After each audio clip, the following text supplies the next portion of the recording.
रात में prime time में आप नूडल्स का ऐड देख सकते हैं, उसकी ब्रांडिंग सुन सकते हैं। बेहतरीन बिस्किट्स का ऐड देख सकते हैं, उनकी ब्रांडिंग किस ब्रांड से है वो ये देख सकते हैं। प्राइम टाइम में आपको हार्ट बचाने वाले, दिल को सेफ रखने वाले बहुत सारे तेलों के विज्ञापन दिख सकते हैं। लेकिन कभी आपको प्राइम टाइम पे किसान दिखा है, किसानों से जुड़ी समस्या दिखी है? आजकल दिख रही है। अब अच्छे के लिए दिख रही है, बुरे के लिए दिख रही है, ये आज की तारीख में कहना तो गलत होगा। मीडिया में लगातार रिपोर्ट्स चल रही है, समझ में नहीं आ रहा कि किसान गलत हैं या सरकार। सरकार का कहना है कि वो जो नए कानून लेकर आई है वो एग्रीकल्चरल रिफॉर्म के लिए है, लेकिन किसानों का कहना है इससे फार्मर्स का सप्रेशन होगा, किसानों का दमन होगा और कुछ नहीं। किसान गलत है या सरकार? सरकार का कहना है सरकार द्वारा पारित तीनों कानून बिचौलियों को रास नहीं आ रहे हैं और बिचौलिए ही आंदोलन कर रहे हैं। वहां किसानों का कहना है कि ये सरकार की साजिश है, मल्टीनेशनल कंपनियों के द्वारा कृषि का भी निजीकरण करने की, धन्ना सेठों के हाथ में किसानों की कमान संभालने की, लगाम संभालने की। किसान गलत है या सरकार? दोस्तों, जिस देश में 86% से ज्यादा किसान छोटे किसान हैं, उस देश में निजीकरण कितना बड़ा तूफान ला सकता है, यह आप खुद समझ लीजिए। बने रहिए इस वीडियो के अंत तक और आप खुद डिसाइड कीजिए, किसान गलत या सरकार।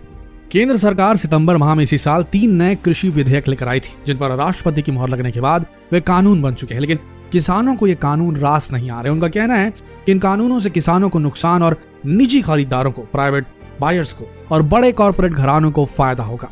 किसानों को फसल का न्यूनतम समर्थन मूल्य MSP खत्म हो जाने का भी डर है।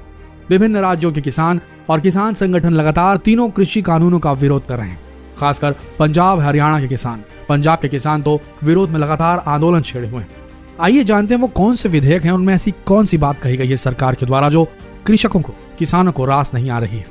सरकार की माने तो सरकार ने 3 विधेयक लाए हैं और उनका काम है कृषि को रिफॉर्म करने का, कृषि क्षेत्र में बढ़ोतरी लाने का, कृषि का फायदा कराने का। लेकिन क्यों ऐसा है कि किसान बोल रहे हैं कि उनके अगेंस्ट जा रहा है? आइए जानते हैं कौन से हैं वो 3 बिल जो सरकार ने पास कर दिए हैं।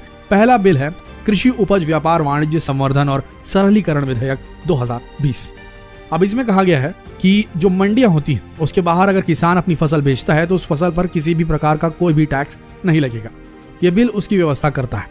अभी तक जो भी मंडियां हैं जहां पर किसान अपनी फसल बेचते थे और खरीदार फसल खरीदते थे, वहां पर टैक्स लगता था। जैसे आज आप पंजाब में कोई फसल बेचते हैं तो उस पर 8.85% का टैक्स लगता था, जिसमें कुछ आड़तियों और कुछ अन्य लोगों को बेचने पर टैक्स देना पड़ता था। लेकिन इस बिल के पास होने के बाद अब आप अपनी फसल मंडी के बाहर किसी को भी बेच सकते हैं। तो यह बिल राज्य सरकारों या आड़तियों को टैक्स देने से रोकता है। अब सरकार का कहना है कि टैक्स नहीं देना पड़ेगा तो किसान का फायदा होगा।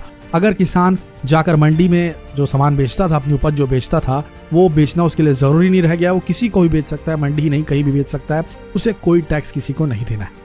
ये कहने का मतलब है। अब आप खुद सोच के देखिए, अगर मैं आपसे कहूं कि आपको टैक्स नहीं देना पड़ेगा, आपको खर्च नहीं होगा आपका अपना खुद का सामान बेचने में, तो आपको खुशी होनी चाहिए या गम? आप खुद बताइए। लेकिन किसान इस चीज का विरोध क्यों कर रहे हैं, इसे हमें समझना होगा। समस्या है MSP। किसानों की मांग है कि मिनिमम सेलिंग प्राइस, यानी कि न्यूनतम बेचने की जो दर है, उसमें सरकार कोई भी ठोस वादा करने से बच रही है। सरकार ये नहीं कह रही कि MSP अभी भी रहेगा। अगर MSP नहीं रहेगा तो आप खुद सोच के देखिए, ये जो मंडियां हैं वो अगर बंद हो गई, जहां पर MSP के आधार पे सामानों का बिक्री की जाती थी और उसी के हिसाब से किसानों को मूल्य मिलता था, अगर वो बंद हो गया, बाहर बेचने में कोई टैक्स नहीं लगा, तो बाहर जो खड़े व्यापारी हैं वो कितना ज्यादा शोषण कर सकते हैं। वो चाहें तो बोल सकते हैं कि जो 10 रुपए MSP था हम 7 रुपए में खरीदेंगे। क्या कर लेगा किसान, खासकर छोटा किसान क्या कर लेगा? कम से कम उस 10 रुपए के MSP पे सरकार बाध्य तो होती थी कि कम से कम इतना मूल्य तो मिलेगा किसान को। अब वो बंद हो जाएगा। इस वजह से, इस व्यवस्था से पूरी तरीके से विरोध में आ चुके हैं किसान। दूसरा बिल जो केंद्र सरकार ने पेश किया, कृषक सशक्तिकरण संरक्षण कीमत आश्वासन और कृषि सेवा करार विधेयक 2020। अब इसके हिसाब से कॉन्ट्रैक्ट फार्मिंग को ज्यादा हवा दी जा रही है। बुआई से पहले ही किसानों को अपनी फसल को तय मानक के मुताबिक तय कीमत पर बेचने का अनुबंध करने की सुविधा प्रदान करता है ये बिल। इस बिल में कॉन्ट्रैक्ट फार्मिंग की बात कही गई। सरकार का ऐसा मानना है कि इससे किसानों का जोखिम कम होगा, यानी कि जो रिस्क होता है उन्हें खेती करने में, बारिश हुई नहीं हुई, फसल खराब हुई, कुछ हुआ, उससे उनका जोखिम कम हो जाएगा। क्योंकि एक संस्था आएगी, एक प्राइवेट संस्था आएगी या कैसी भी संस्था हो सकती है, कोई कोऑपरेटिव हो सकती है, प्राइवेट संस्था हो सकती है, निजी इंस्टीट्यूशन हो सकता है, सरकारी इंस्टीट्यूशन हो सकता है, जो एक बार में कॉन्ट्रैक्ट कर ले किसान से कि तुम्हारी इतनी एकड़ जमीन है, इस एकड़ में आप ये उगाओ, मैं आपसे इस दाम पे खरीदूंगा, आप मेरे साथ कॉन्ट्रैक्ट में बंद करें। लेकिन ये कितना खतरनाक हो सकता है दोस्तों, इसका नुकसान समझ रहे हैं आप। किसानों को तो ये कहकर ये चिपका दिया जा रहा है ये विधेयक कि इससे कॉन्ट्रैक्ट फार्मिंग को बढ़ावा मिलेगा और आपका जोखिम कम होगा। पैसे जेब से लगाने के बारे में आप जो सोच रहे हैं, कहीं कुछ नुकसान हो गया तो उसका इंश्योरेंस हो सकेगा, वगैरह वगैरह वगैरह, फायदा मिलेगा। लेकिन सोच के देखिए, कॉन्ट्रैक्ट फार्मिंग के तहत बहुराष्ट्रीय कंपनियां, मल्टीनेशनल कंपनी जो हैं, अगर एक तालुका या गांव के सभी किसानों की जमीनें ठेके पर ले लें और एक तरफा फैसला कर दें कि कौन सी फसल किसे उगानी, किसान इनके बंधुआ मजदूर नहीं बन जाएंगे।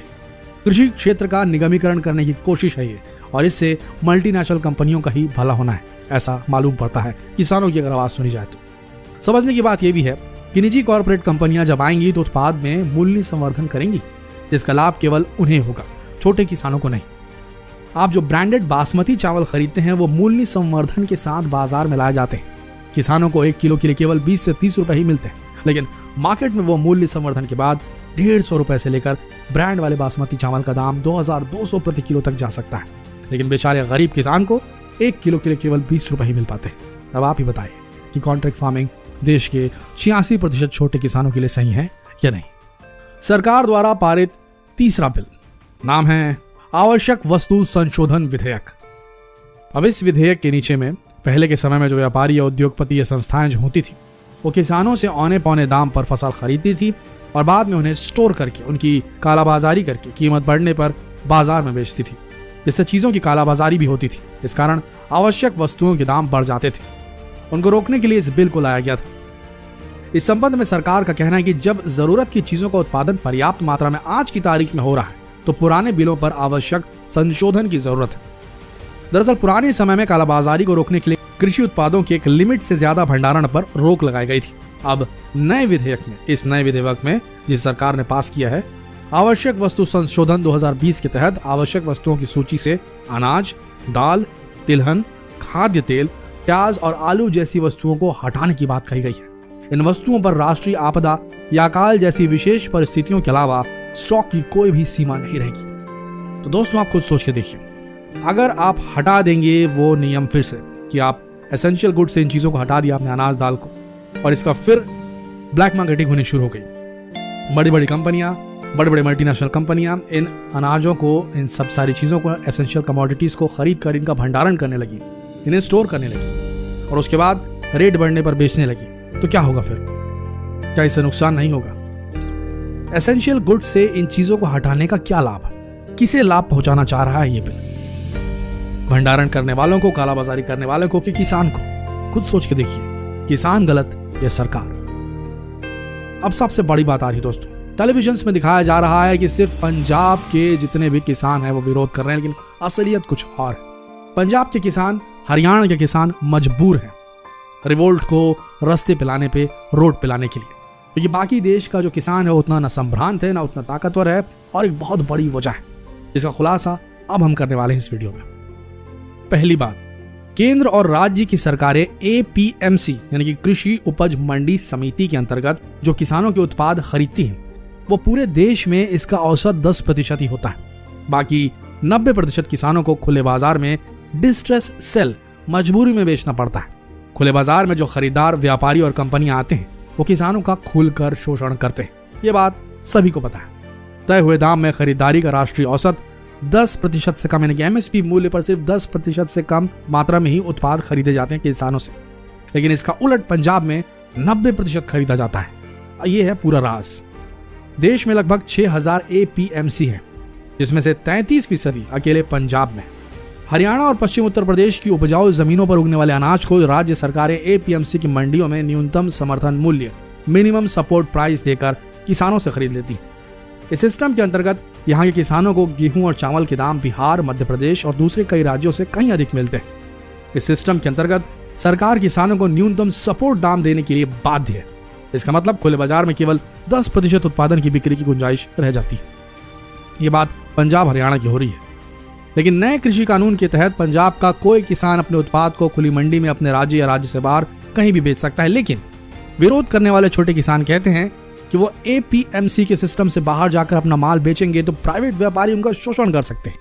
इसलिए पंजाब, हरियाणा और पश्चिम उत्तर प्रदेश में किसान एपीएमसी को हटाना नहीं चाहते। किसानों को डर इस बात का है कि अब नए कानून के तहत एपीएमसी को निजी हाथों में दे दिया जाएगा और सरकार के food corporation of India FCI जैसे गल्ला गोदामों का निजीकरण कर दिया जाएगा। इस वजह से सिर्फ वहां के जो किसान हैं, जो पंजाब के किसान हैं, वो ज्यादा प्रभावित हुए हैं और उन्हें सड़क पर आना पड़ा है। ऐसा नहीं कि बाकी देश के जो बाकी राज्य हैं वहां से विरोध नहीं हो रहा है, वहां से भी विरोध हो रहा है, लेकिन वो इतना पावरफुली नहीं हो रहा है। आइए जानते हैं किसानों की अहम मांगे क्या है। आंदोलनकारी किसान संगठन केंद्र सरकार से 3 कृषि कानूनों को रद्द करने की मांग कर रहे हैं। इनकी जगह किसानों के साथ बातचीत कर नए कानून लाने को कह रहे हैं। किसानों को आशंका है कि लाए गए नए कानून से पूंजीपतियों या कॉर्पोरेट घरानों को फायदा पहुंचाया जा रहा है और इसका नुकसान किसानों को होगा। लेकिन केंद्र सरकार साफ कर चुकी है कि किसी भी कीमत पर कृषि कानून को ना तो वापस लिया जाएगा और ना ही उसमें कोई फेरबदल किया जाएगा। आइए जानते हैं किसानों की 5 प्रमुख मांगे क्या है।